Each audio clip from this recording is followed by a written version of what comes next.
they say, oh, you must meet this person and that person and so on. Then something's created, a bond is created. There's not the same fear, there's not the same barrier of protectiveness. And what I found over and over again, I've stayed with families, with military families. I've been in classrooms where there are many children of military families, and I have met individuals, young people who are going into military service. I was in one school where they had a visit from a peace activist, and it was a bad experience.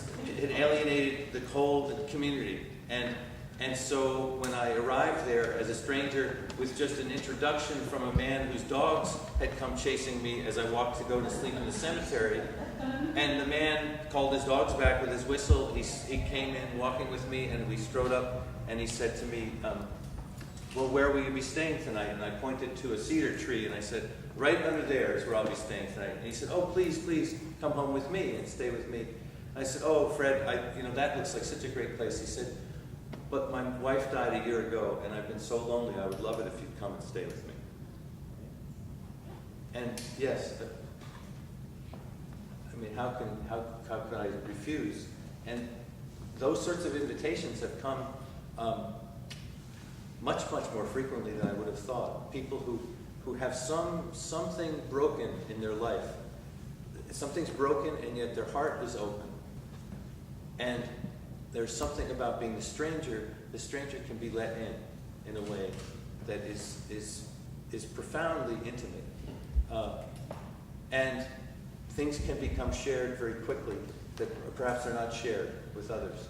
And so Fred then, as he's making me oatmeal in the morning, he's called a fellow Rotarian who happens to be the challenge or the enrichment coordinator at the school, the high school. She comes and she interviews me, and because she sees that Fred and I have formed a friendship, she trusts me to come to speak about peace in a place where that has not gone so well, in Pulteney, Vermont. In Pulteney, Vermont, where the people there, and where, I must just tell this story, where as I was finishing my presentation to the 7th grade and the bell rang, the teacher, Linda Paquette, said, Sean, lock the door. I didn't know what was going to happen next. And she stood up and she said, now students, I think it's very important for us to realize that we don't want to have happen to our veterans who come home from Iraq and Afghanistan what happened in Vietnam, where they were disrespected and where they were treated in a way that really was harsh. And so this was going to be the last thing said, and I could see, here's a teacher who's had to deal with students going home, saying something about what this person who came to their school said, and now she's protecting. She knows these students, she knows them, I don't, I'm the stranger. But something in me said, something more must be said. And so I said to them, each and every one of us, our duty as a citizen is that we who do not serve in military service, that we have an obligation to those who do serve, and it's to make sure that their mission is just, is moral, is legal. And none of us should abdicate that responsibility. And so that every single one of them, looking at them, that's something that isn't taught today. It's not taught. It's not, we don't create that sense of duty and obligation. And saying that my vow, and I've said this to each and every person I've met from the military or who is going to be entering the military, that I see it as my obligation, my duty, to make sure that your mission is one that is of the highest service to all communities, right? And that does not place you in situations where your own dignity and honor and humanity is compromised. And I think that we can all really reflect upon this as a challenge for our nation.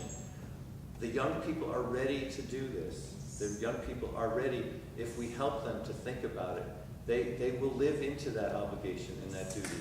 But it'll take some doing. It's something that's been lost. It's been broken. So when I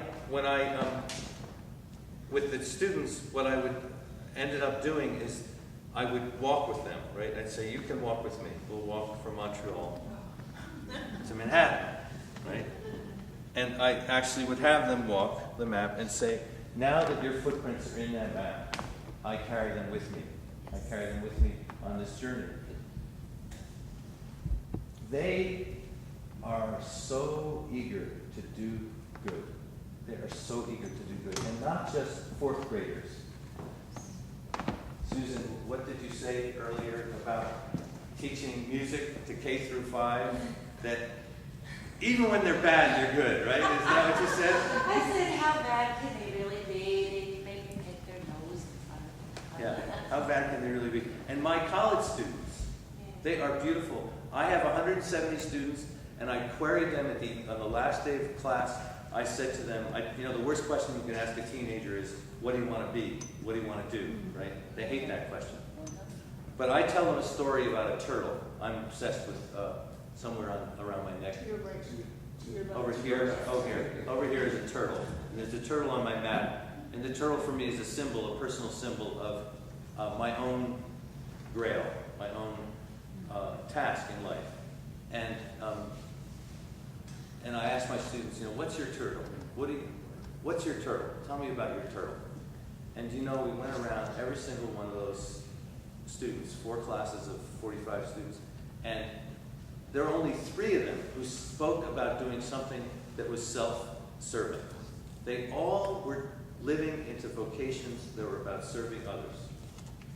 And we know that the way we get peace is through justice, right? And the way we get justice is through not devotion to self, but to devotion to others. And what I find is a generation that is so ready to do that with our help, to live in service to others. And perhaps to live into a new form of pilgrimage, that by the act of going from community to community as a stranger and receiving the goodwill, the extraordinary goodwill of strangers, to remind ourselves how much wisdom, how much compassion, how much generosity is in this landscape. We all know it. We all know it in our own neighbors. And I began and end in 2 world capitals because in world capitals, those things can become broken in great urban centers, right? In a way that it's easier for us to keep alive in our smaller communities the knowledge that all around us are the people who inspire us and who help us. And my dream is that young people can experience that too, and that we can have a new troubadour, a new tradition of troubadours and of travelers who experience that. And by walking, that perhaps they can not only receive that generosity and that compassion and that wisdom that's in our people, but also that they can bring the appreciation of it, because we all need an appreciation.